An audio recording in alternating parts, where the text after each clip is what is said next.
Hello friends, मैं Ranjit GS आज तक में आपका स्वागत करता हूं। दोस्तों, बीएसएससी कार्यालय खुलते ही अच्छी खबर आने लगी है। पहले बीएसएससी ग्रेजुएट लेवल वैकेंसी के बारे में खबर आया कि इसी महीने आएगा। अब BSSC inter level second vacancy के बारे में ये खबर आ रही है कि इसका नोटिफिकेशन इसी महीने जारी होगा और कुल पदों की संख्या 2649 होगा, जिसमें आज मैं इस वीडियो में पूरी लिस्ट बताऊंगा कि किस पद पर कितनी वैकेंसी आ रही है। साथ साथ इस पद के लिए योग्यता क्या है, उम्र सीमा क्या है और एग्जाम पैटर्न क्या है, इसके बारे में भी पूरे विस्तार से बताएंगे। तो ये वीडियो काफी महत्वपूर्ण होने वाला है। वीडियो को अंत तक देखिए। अगर हमारे चैनल पर नए हैं तो इसे सब्सक्राइब कर ले और बेल आइकन का बटन जरूर दबाएं ताकि आने वाले वीडियो का नोटिफिकेशन आपको सबसे पहले मिल सके। दोस्तों, अगर आप यूपीएससी या किसी भी स्टेट पीसीएस की तैयारी करते हैं तो ग्रेडअप आपके लिए एक अच्छा प्लेटफॉर्म हो सकता है। आप इसे एक बार इसके वेबसाइट को विजिट कर सकते हैं। इसका पूरे फी स्ट्रक्चर जो है यहाँ दिया हुआ है, आप देख सकते हैं इसका फी स्ट्रक्चर क्या है। आप देख सकते हैं यहाँ स्टेट पीसीएस के लिए भी इनका फी स्ट्रक्चर है। 3 मंथ का अगर सब्सक्रिप्शन लेते हैं तो 4000 रुपये है, 6 मंथ का 7000 रुपये है और 12 मंथ का 8000 रुपये है। वहीं यूपीएससी ईपीएफओ के लिए 18000 है, आईएएस के लिए 24000 रखा गया है, पीटी मेंस के लिए 32000 है और क्रैश फाउंडेशन कोर्स के लिए 48000 रुपये फी है।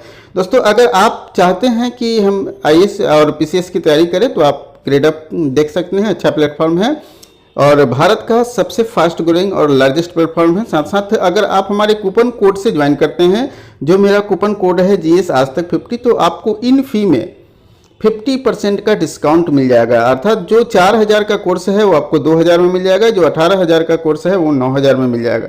देख सकते हैं, अगर अच्छा लगे तो ज्वाइन कर सकते हैं, इसमें कोई दिक्कत नहीं है।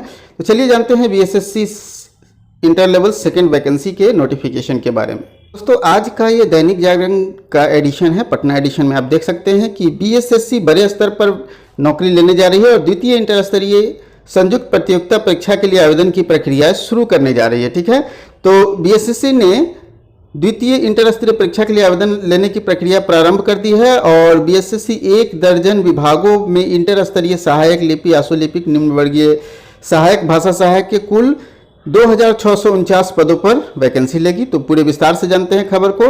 तो ये बिहार के युवाओं के लिए जो नौकरी की तलाश में है, चाहे नौकरी की तैयारी कर रहे हैं लंबे समय से, उनके लिए एक अच्छी खबर है कि सेकंड इंटर लेवल की वैकेंसी आने वाली है। हालांकि फर्स्ट इंटर लेवल अभी तक क्लियर नहीं हो पाया है, इनका टाइपिंग टेस्ट होना है। टाइपिंग टेस्ट बहुत जल्द, इसके लिए भी आपको नोटिस जारी कर दिया जाएगा और टाइपिंग टेस्ट इसी महीने समाप्त होने की भी संभावना है।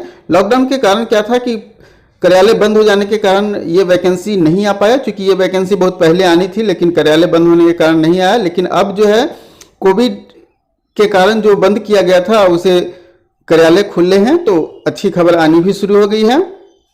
इसके लिए महीने के अंत तक, मतलब इसी महीने के अंत तक, ये ध्यान रखेंगे, जून के अंत तक आपका विज्ञापन जारी हो जाएगा। ठीक है, आवेदन आमंत्रित किए जाएंगे, इसी महीने के अंत तक आपके आवेदन जारी किए जाएंगे। ये सबसे बड़ी खबर है। और बीएसएससी सीजीएल की बारे में बात करें तो बीएसएससी सीजीएल की भी वैकेंसी इसी महीने आने वाली है। तो 2 बड़ी खबर है बिहार के युवाओं के लिए। तो बिहार के अलावा बाहर के भी स्टूडेंट इसमें बड़ी मात्रा में भाग लेते हैं, तो डेफिनेट रूप से बहुत अच्छी खबर है जो लोग नौकरी की तलाश में है। आयोग के पास अभी तक राज्य के 1 दर्जन से अधिक विभागों की रिक्तियां आ चुकी है। कई विभागों ने जल्द ही रिक्ति की सूचना भेजने की सूचना दी है, तो डेफिनेट रूप से कुछ पद और भी बढ़ सकते हैं, कुछ वैकेंसियां आनी हैं। जो सबसे बड़ी वैकेंसी है, बड़ी विभाग में जहां पद को भरा जाना है, वो है नगर विकास एवं आवास विभाग। चूंकि आप लोग देखे होंगे कि बड़ी मात्रा में सरकार ने इस बार क्या किया है, नगर निगम, नगर निकाय और आप देख रहे हैं कि नगर परिषद वगैरह का जो गठन किया गया है, नगर पंचायत का गठन किया गया है, उसमें बड़ी मात्रा में लिपिक की संख्या चाहिए। तो डेफिनेट रूप से उसके लिए कुल 2188 पद, मतलब 2188 पद पर बहाली होगी सिर्फ नगर निगम, नगर विकास आवास विभाग में। ठीक है, तो ये बड़ी है। अब हम लोग रिक्तियों की लिस्ट देख लेते हैं। तो श्रम संसाधन विभाग में आशुलिपिक के पद कितने हैं? 16 पद हैं। ठीक है, वहीं पे पर्यावरण, वन एवं जलवायु विभाग में आशुलिपिक के 12 पद हैं। ठीक है, ये इनके लिए टाइपिंग और आशुलिपिक की जरूरत होगी। मंत्री स्तरीय सचिवालय राजभाषा विभाग भी मात्र 1 पद है। ठीक है, और स्वास्थ्य विभाग में फाइलेरिया निरीक्षक के 69 पद हैं, यह भी अच्छा पद माना जाता है।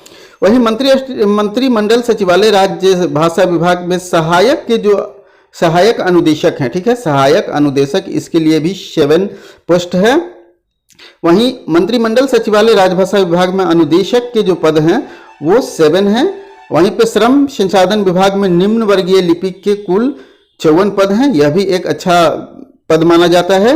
और अगर आप चाहते हैं कि पंचायत सचिव या फिर बीएसएससी इंटर लेवल के अन्य पद के जॉब प्रोफाइल के बारे में जानना, तो डेफिनेट रूप से आप कमेंट में बताएंगे कि आप किस विभाग के जॉब प्रोफाइल के बारे में जानना चाहते हैं। मैं उसका वीडियो बनाकर आप लोगों को दूंगा। ऐसे पंचायत सचिव और राजस्व कर्मचारी का ऑलरेडी वीडियो अपलोड है, आपने नहीं देखा है तो देख लीजिएगा, काफ़ी महत्वपूर्ण वीडियो है। इनमें से किसी भी पोस्ट का अगर आप चाहते हैं जॉब प्रोफाइल तो हमें कमेंट कर सकते हैं। तो मंत्रिमंडलीय सचिवालय राजभाषा विभाग टंकक, मतलब इसमें आपको टंकन की जरूरत होगी, 4 पद हैं। अभियोजन निदेशालय के लिए गृह विभाग के अंतर्गत आता है। इसमें निम्न वर्गीय लिपि के लिए 69 पद है, जिसकी नोटिफिकेशन अभी तक बीएसएससी को प्राप्त है। वहीं अल्पसंख्यक विभाग की बात करें तो अल्पसंख्यक विभाग में निम्न वर्गीय लिपिक की 75 पद हैं। मतलब इस बार जो है निम्न वर्गीय लिपिक के पदों की संख्या काफी है, ठीक है। और परिवहन विभाग में निम्न वर्गीय लिपिक के 89 पद है। वहीं खान एवं भूतत्व विभाग में निम्न वर्गीय लिपिक के 58 पद हैं, ठीक है। तो इस बार और सबसे बड़ी पद जो है वो है नगर विकास एवं आवास विभाग में, और इसके जो पदों की संख्या है वो कितनी है, 2188, मतलब 2188। तो कुल 2649 पद पर बहाली होने वाली है। मतलब यह, हालांकि देखा जाए तो इंटर लेवल फर्स्ट की अपेक्षा तो काफ़ी छोटी वैकेंसी है, लेकिन अभी के मामले में देखा जाए तो ये एक बड़ी वैकेंसी है, अच्छे खासे पद आ रहे हैं। अब हम लोग बात कर लेते हैं कि 40,000 से अधिक आवेदन आते हैं तो मुख्य परीक्षा का आयोजन होगा। हालांकि जो इंटर लेवल की वैकेंसी है इसमें 40,000 नहीं, लगभग 6 लाख से लेकर के 15 लाख के आसपास में स्टूडेंट इसमें अपियर होने की संभावनाएं हैं। क्योंकि पिछले बार देखा गया है कि 13,000 प्लस पद थे, तो इसमें जो आया था, इसका जो ऑनलाइन फॉर्म आई, इसका जो फॉर्म मंगाया गया था उसमें लगभग 18 लाख स्टूडेंट अपियर हुए थे, एग्जाम में फॉर्म भरे थे, ठीक है। तो इसमें भी लगभग 10 लाख से ऊपर ही फॉर्म भरेंगे, 10-15 लाख तो डेफिनेट रूप से फॉर्म आएंगे। आयोग इस महीने के अंत तक आपका नोटिफिकेशन जारी कर दिया जाएगा। ये कई बार मैंने बताया है, हालांकि कई लोगों को झूठ लगता है, ठीक है, लेकिन जो खबर है, जो सच्चाई है, उसे एक्सेप्ट करना चाहिए। विज्ञापन आएगा, क्योंकि बड़े दिनों के बाद विज्ञापन आ रहा है, इसलिए लोगों में थोड़ा संशय है। हालांकि लोगों में संशय के कारण भी है, क्योंकि बहुत बार ऐसा न्यूज आया है कि वैकेंसी आएगी, लेकिन वैकेंसी आएगी, आपको विश्वास रखना चाहिए। तो क्या है कि विज्ञापन जुलाई तक आवेदन आपको ले लेगा, ठीक है, जुलाई तक आवेदन हो जाएगा। विज्ञापन में अभ्यर्थियों को जुलाई तक आवेदन करने का मौका दिया जाएगा, मतलब आपको 1 महीने का मौका मिलेगा। वहीं पे 40,000 से अधिक आवेदन आने पर प्रारंभिक परीक्षा के आधार पर टंकन, आशुलेखन और फिजिकल जांच परीक्षा भी आयोजित की जाएगी। हालांकि इसमें फिजिकल का पोस्ट कोई दिख नहीं रहा है। यदि 40,000 से अधिक आवेदन आते हैं तो प्रारंभिक परीक्षा के साथ साथ मुख्य परीक्षा का आयोजन किया जाएगा, और आयोग की ओर से इसी वर्ष के अंत तक प्रारंभिक परीक्षा लेने का भी लक्ष्य रखा गया है। मतलब आपके पास समय कम है, ठीक है, आपके पास समय कम है, क्योंकि आपका वैकेंसी बहुत जल्द आएगा और समय आपके पास काफ़ी कम है। इसी वर्ष के अंत तक मतलब आपका पीटी एग्जाम भी ले लिया जाएगा। मतलब आपके पास यूँ समझ लीजिए कि आपके पास मात्र 6 मंथ है, ठीक है, 6 मंथ से भी कम समय है, 6 मंथ से भी आपके पास कम समय है तैयारी के लिए। तो डेफिनेट रूप से अभी से जुट जाएं, और मैं बहुत जल्द आप लोगों को एक सिलेबस से लेकर के जो भी इसकी स्ट्रैटेजी है उस पर बहुत जल्द वीडियो अपलोड कर दूंगा, आप लोग उससे लाभान्वित होंगे। ऑनलाइन आवेदन के लिए इसमें ओम प्रकाश पाल जो हैं, इनके सचिव जो हैं, उन्होंने बताया है कि द्वितीय इंटर स्तरीय परीक्षा को लेकर के तैयारी प्रारंभ कर दी गई है। अब तक विभिन्न पदों में कितने पद आ चुके हैं, 2649 पद की अधिसूचना आयोग को प्राप्त हुई है। इस महीने के अंत तक विज्ञापन जारी कर ऑनलाइन आवेदन लिया जाएगा, ठीक है। तो इस प्रकार से आप देख लिए। अब हम लोग जानेंगे कि योग्यता क्या है इसका, ठीक है, और एज लिमिट क्या होने वाली है, और साथ साथ यह भी जानेंगे कि एग्जाम पैटर्न क्या है। चलिए जानते हैं इसके बारे में। दोस्तों, सबसे पहले हम लोग जानते हैं एलिजिबिलिटी क्राइटेरिया क्या है इसका, समझे। तो एलिजिबिलिटी में आपको यहाँ स्पष्ट कह दिया गया है कि आपको +2 पास होना जरूरी है, किसी भी रिकॉग्नाइज संस्था से, किसी भी रिकॉग्नाइज बोर्ड से आप इंटर पास होना जरूरी है। मतलब आपका जो एलिजिबिलिटी है, योग्यता जो है, वो इंटर पास होना जरूरी है, ठीक है। और इंटर पास का जो पोस्ट से पहले आपका जो इंटर पास जिस दिन वैकेंसी आएगी उससे पहले आपको इंटर पास की डिग्री आपके पास होनी चाहिए, ठीक है। हालांकि पोस्ट वाइज एलिजिबिलिटी भी होती है, बहुत सारे पद के लिए कंप्यूटर के डीसीए का जो सर्टिफिकेट है इसके लिए ज़रूरत पड़ती है, टाइपिंग टेस्ट वाले टाइपिंग सर्टिफिकेट की ज़रूरत पड़ती है। तो मिनिमम जो क्वालिफिकेशन है वो +2 है। इसके अलावा आपको कंप्यूटर दक्षता, टाइपिंग दक्षता के लिए भी सर्टिफिकेट होना अनिवार्य है। तो ये था मिनिमम एलिजिबिलिटी। अब हम लोग बात कर लेते हैं एज लिमिट की, ठीक है।